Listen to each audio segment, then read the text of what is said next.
So what you have to do essentially is switch between these two. As you know, the prefrontal cortex of human being is evolved, and that decides your long-term goals, and you have a limbic system in your brain which is concerned with your short-term needs.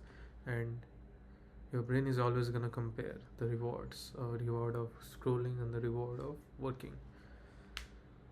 So when you establish routines and everything is going your way, there are times when you're gonna slip up and you're gonna have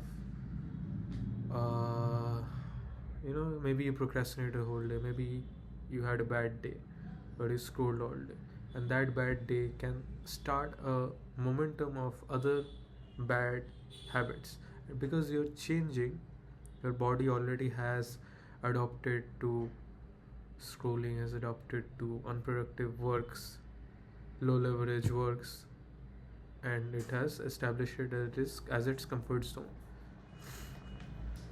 And when you step out of the comfort zone, your body, it feels that it is your body is meant for survival, right? It's meant to minimize your pain and maximize your pleasure. But if you minimize your pain and maximize your pleasure, you have these unproductive habits like scrolling, like wasting the whole day, like most of us are doing right now. And your prefrontal cortex, your long-term goals, your ambitious goals, those take a back seat, because in order to achieve them, you have to consistently go through very boring every days.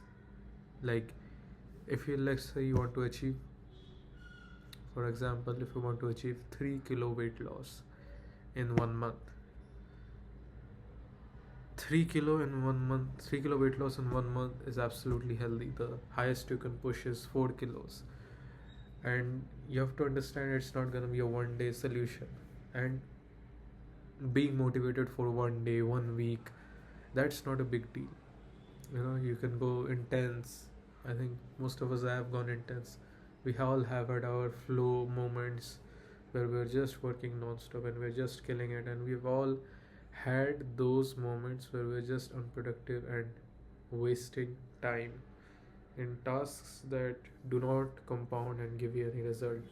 And that's the comfort zone where we have been stuck. So first thing you need to do is accept your mistakes.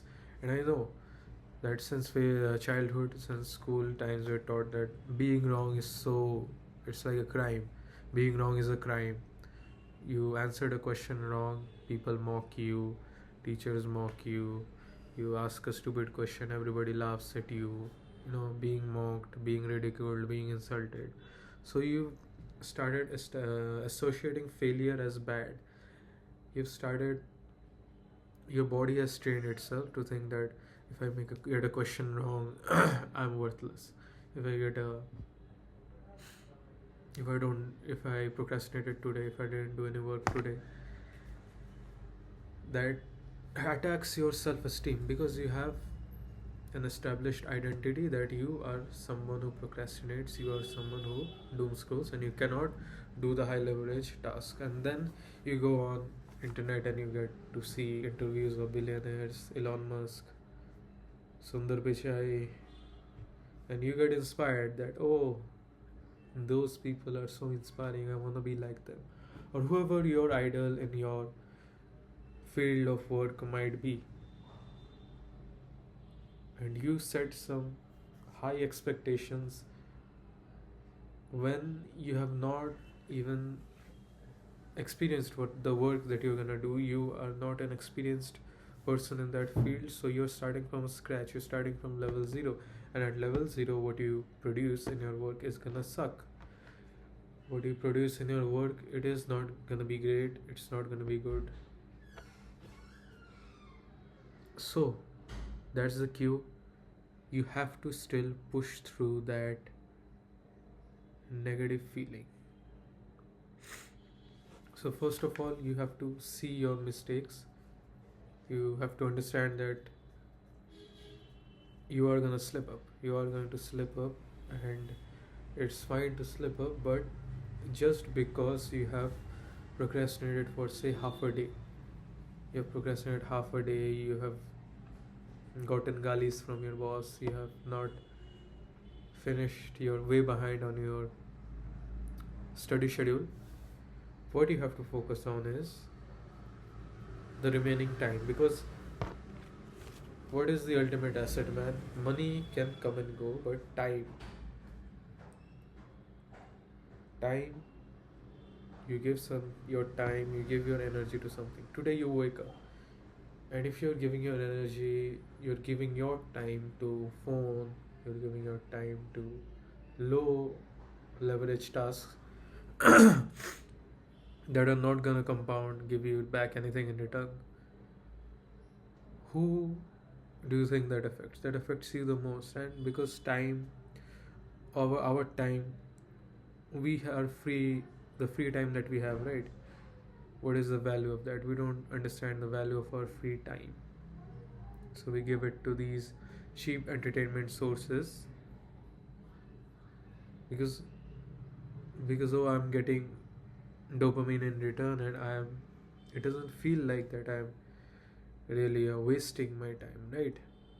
But then it hits you that you have not worked on anything useful, and the cheap pleasure that you got, it is giving you nothing back in return.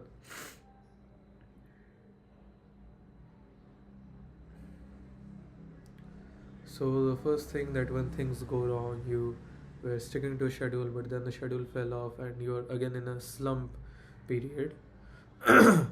Know this, that you need to get a small win. A small win is what? It can be anything. Like, it can be your studying, it can be your exercise, maybe just walking. Simple as what. So get your small win. Like I said, it's all about building momentum. If you do one bad thing, you will think you will eventually catapult into doing 10 other bad things. If you woke up and you doom scroll, you're more likely to then watch TV, you're more likely to then order junk food, you're more likely to skip workout, you're more likely to not study, that's waste the whole day. On the other hand, if you start the day slow, if you first go to the gym first thing in the morning, come back home, have a nice meal, and then you start your work, and when you finish with the work, you can focus on your study. What is happening here is also dopamine loading. So in between the task, in between a workout, after coming back home from workout, while eating, you can reward yourself with a 20-minute entertainment, 20-minute, however time you need, 10 minutes, 20 minutes of entertainment to sustain you for the rest of the day. The important thing is you access that reward and you switch back to work. And in my case, I found a sitcom of only 20 minutes. I eat and watch that, and the episode is finished. And that, because the episode finishes, then I think that registers on my mind also that it is finished. So I keep the utensils in the kitchen, and then I start the work.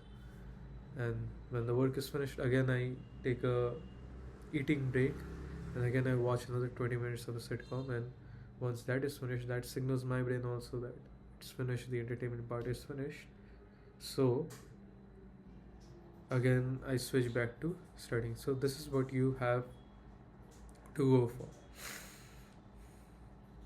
You have to have your clarity, you have to have your vision clear, that these are the tasks of the day.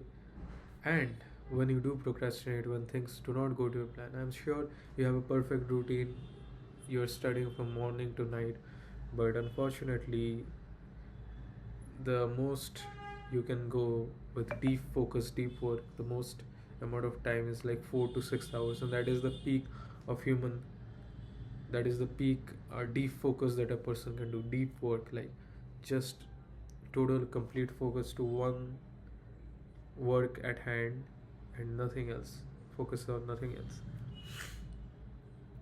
So with this, you come to understand that your energy is limited. are eventually going to burn out making these decisions for the whole day. So make these decisions easy, make these decisions easy for you to handle, easy to start. S- I'll say one thing, that I'm sure that you want to do 10 different things at the same time. You want to learn guitar, you want to learn singing, you want to learn how to cook, you want to learn how to study, and all these things. You have 10 different things. Know this, that out of this, what is your priority? If you are in college, you don't have to worry much about the financial stuff. You can focus on getting fit more, you can focus on finding your hobby more, right? But if you're what the main aim is, and what every parent's worst nightmare is, that their kid doesn't haven't learned anything useful, and that's why they put overemphasis on useless school course and useless college courses. I'm telling they're useless because they haven't taught you the practicality of things. You haven't applied any concept to produce a work that you can exchange with a person who's gonna willing to pay you. And yes, you can wallow in self pity, you can be negative, you can put the fingers on everybody else, you can put the blame on everybody else. And at the end of the day, you are living your life, you have to answer for yourself. So if you are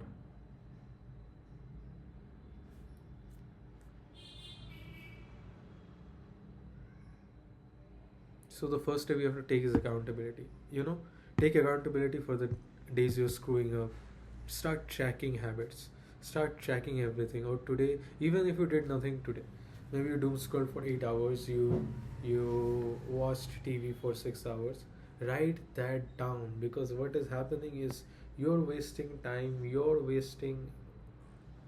not doing your work, and you're feeling subconsciously that yes, I'm not doing this, and you're feeling that guilt. And all of a sudden the guilt comes, and you're more paralyzed with inability to do any work. But if you write it down, you have a clear record. You have to consciously put it in your brain how much time you're spending to what thing, and what activity will be beneficial for you. And even the days the days that things go right, those days are the best, right?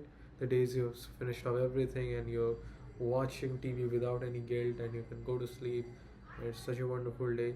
Those days are great, and those days are what we're aspiring for. But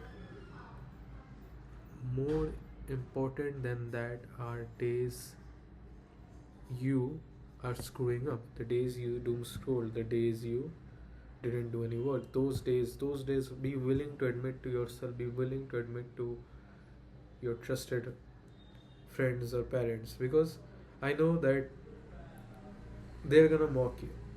So, first of all, I think most of the people, if you say that you're improving, you're on this self improvement path, and you've written down these huge goals, most people will take it in fun. It's not as serious to anybody else in the world as it is serious to you. So, prove yourself, prove something.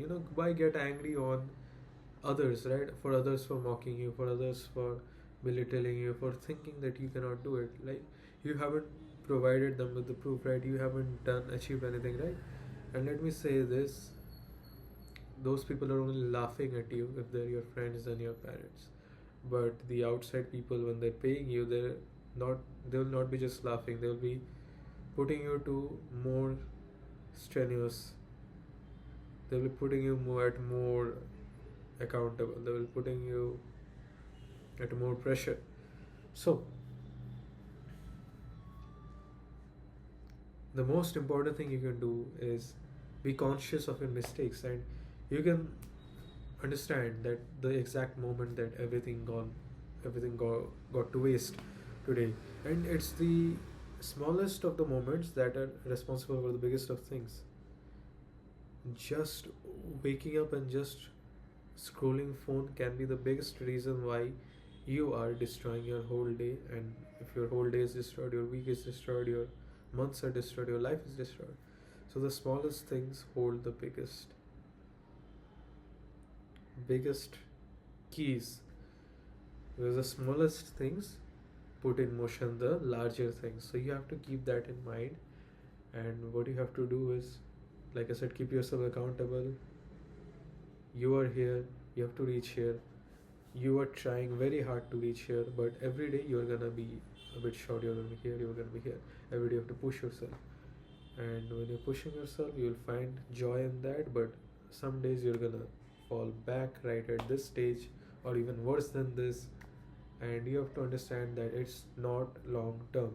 That moment when you fall back, that is a very crucial point, because either you have fried up your nervous system and you do need a little bit of entertainment, but you fell back here, and then you doom scroll for 4 hours. The next next what you have to do for the rest of the day is in your hands. You have to understand that everything matters and nothing matters at the same time. See, everything you do, how you do anything is how you do everything. So if you're serious about, how serious are you about even making your bed, is how serious you are about, your life goals and all. So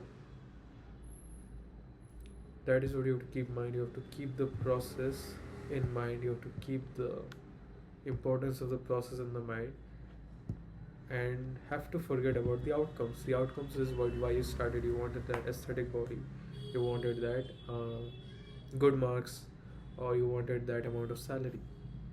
But you have to forget about the outcomes and focus on the process, because the process creates the outcome. So you have to focus on the process. Say, to explain this better, if I say that you have to walk down this straight road and you're gonna arrive at your destination. So should you focus on the destination? How do you get to the destination? Like, how will you, yeah, let me again rephrase. You have to walk down this street to reach your destination. So you have to focus on what tool do you have. Do you have a car? No. Then you have to walk bare feet, right? Not bare feet, you have to walk on feet, right? So the point is that you're taking small steps to that destination, and you're not reaching it today, you're not reaching it tomorrow, but if you keep taking those small steps every day, you will reach that station. So, but you have to admit your mistakes, keep tracking, don't be too emotionally turbulent, right? If you get too much emotionally excited, it's over. And if you get too much emotionally numb, it's over. Because you have to keep yourself in the middle, you have to keep yourself in a balance here, because I think that is where you can sustain this for a long time. Like, see, like, if I could give a good example, like, you have this much energy, but you have to do this for like 10 days. You have to do your work for 10 days and you have this much energy. So if you overextend, maybe in one day only you do use up all your energy. The first day you used up all your energy, and for the rest 9 days you have nothing left. Instead, you have to keep your energy medium, and accordingly walk the small steps to reach your goal. And when things screw up, immediately when you had a bad experience, immediately go for a small win. Because when you did a bad action, it starts the momentum for other bad actions to come. So to stop that momentum, immediately grab a small win. Maybe if you doom scroll for 4 hours, just go on a 10-minute walk. It should be a very small win, because that small 10-minute walk is going to put you on a path of the rest of the things. Then you'll find out that after that 10-minute walk, you are more inclined to study, you're more inclined to do your work, and that really helps. to sustain it long term.